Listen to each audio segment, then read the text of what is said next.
Group of education में स्वागत है। 9 जून को जो बीएड का परीक्षा होने वाला है बुंदेलखंड यूनिवर्सिटी करा रही है, उसका हिंदी का हम आपको खंडवा भाषा हिंदी 50 क्वेश्चन हम ला रहे हैं। 51 से लेकर 100 तक हम क्वेश्चन फटाफट रिवीजन करेंगे। देखते हैं, पहला ही क्वेश्चन करा, इनमें से पृथ्वी कौन सा शब्द है? तो कौन सा शब्द है? तत्सम है। 51वें का सी सही है, 91वें का सी। 52वां क्वेश्चन देखते हैं, संप्रदान कारक का परसर्ग है। 52वां यानी 52 नंबर क्वेश्चन का सही जवाब है को, ऑप्शन बी, 52 का बी। 52 क्वेश्चन का सही है के लिए है, संप्रदान कारक का परसक के लिए यानी कि डी, 52 का डी। 53 देखा, मैं चित्र बना रहा हूँ, वाक्य में काल है, भूत तो है नहीं, भविष्य नहीं, अनिश्चित भी नहीं हो, तो वर्तमान काल है, निश्चित जो निश्चित न हो। तो मैं चित्र बना रहा हूँ, उस तरह देखा जाए प्रेजेंट कंटिन्यूअस टेंस।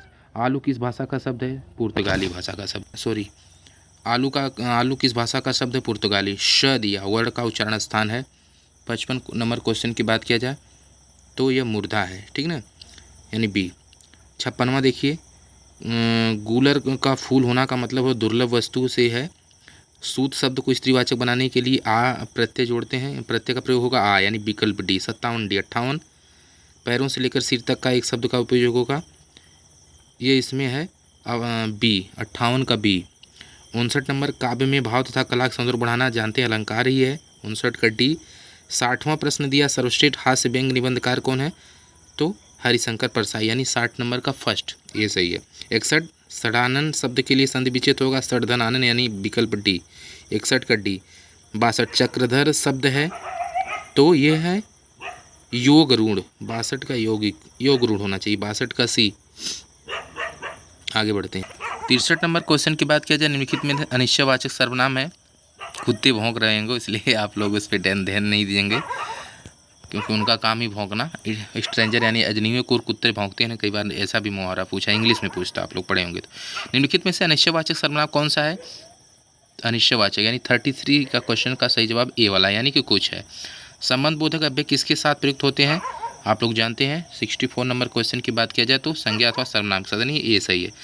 अस्थायी भाव को जगाने और उद्दीपन करने वाला कारक क्या है? यह 65 नंबर क्वेश्चन इंपॉर्टेंट है, इसका भी जवाब विभावी होगा, सी ही इसमें भी है।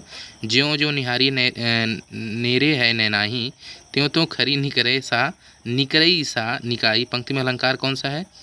तो पुनरुक्ति अलंकार, यानी 66 का डी। 67वां, अगर कोई क्वेश्चन गलत हो जाएगा कमेंट आप लोग करिएगा, 66वें का डी ही सही है। 68 क्वेश्चन की बात किया जाए, एक शब्द में उपसर्ग नहीं लगा इसमें, तो किस में नहीं लगा है? दर्शन मुझे लग रहा है 68 का होना चाहिए, डी सही है, 68 का डी ही है। दृश्य काव्य के अंतर्गत आते हैं नाटक और प्रश्नन, यानी कि 59 का ए होना चाहिए। एक बार इसको देख लेते हैं, 59 नंबर नाटक, हाँ सही है। 70 में देखिए, करा चिन्ह कौन सा है? आप लोग देख पा रहे हैं, तो इसमें कौन सा चिन्ह है? ये पुनरुक्ति बोधक चिन्ह, यानी कि 70 का बी है। 71 की बात किया, प्रकृति के सुकुमार कवि सुतर्नपंद, ये तो सभी लोग जानते हैं, 71 बी। 72, स्वाभिमान स्वाधीनता का प्रतीक है, सिंह है। 73वां की बात किया जाए, भौरा सखी, यानी 73 का ये सही है। अली शब्द के दो अर्थ हैं, भौरा और सखी, ये पूछा गया क्वेश्चन है पुलिस में भी, अब की बार पुलिस में शायद आया था। 73वां नंबर क्वेश्चन की बात किया जाए, कह रहे हैं वह बोलती है, वाक्य में क्रिया मतलब वाक्य में क्रिया विशेषण है, तो वह बोलती है, इसमें क्या है? इसमें इंपॉर्टेंट है ये क्वेश्चन, इसलिए इसमें बहुत है, यानी 74 भी है।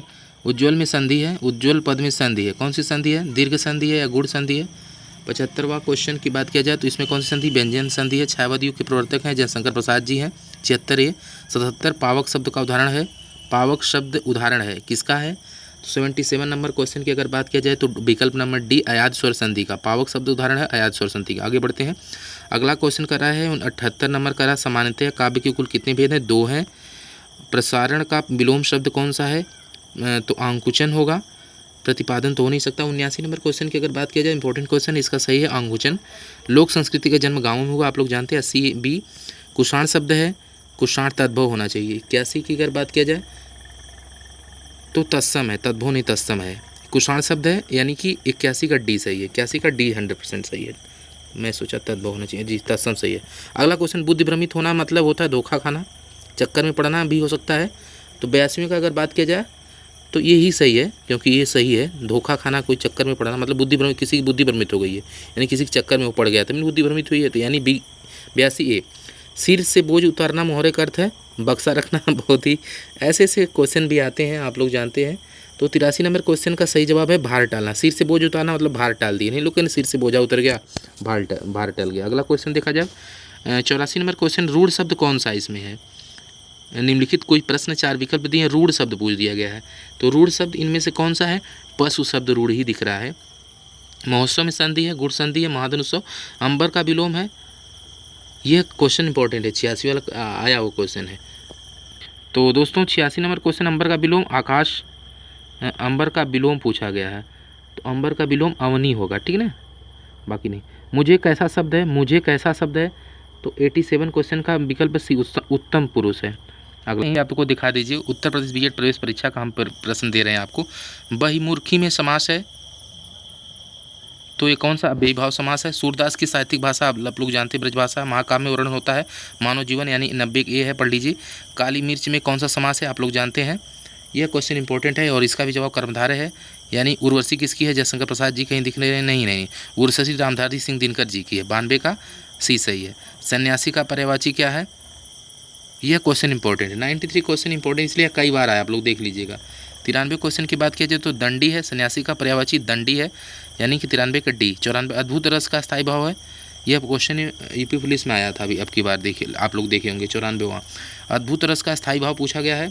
अद्भुत रस का स्थायी भाव क्या होता है मेरे भाई? विस्मय होता है। कौन सा कवि भक्तिकाल का नहीं? इसमें से मतीराम जी नहीं है। 96 क्वेश्चन का मतलब है अशुद्ध पूछा गया, पढ़ लीजिए क्वेश्चन को वीडियो रोक करके। और इसका सही जवाब बी वाला, बच्चों काट कर फल खिला दो। कारवां किस विधा की रचना है? यह क्वेश्चन इंपॉर्टेंट है। 97वां इंपॉर्टेंट एकांकी है। 99 क्वेश्चन आप लोग पढ़ लीजिए, कह रहा है कि संयुक्त वाक्य का चयन करना है। 98 क्वेश्चन का सही जवाब बी है, उसे गर्व है। कंजूसी से धन